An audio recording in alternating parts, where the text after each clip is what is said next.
जय जगन्नाथ स्वागत करुछि मोर आ गोटे नुआ मिनी ब्लॉग को।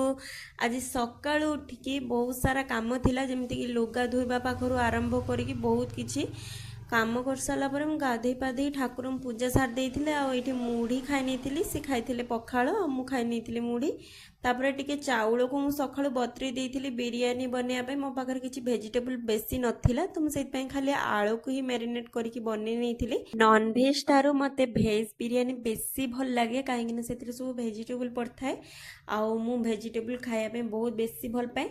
अरे सबू को रेडी करी बिरयानी प्रस्तुत कर देइथिली।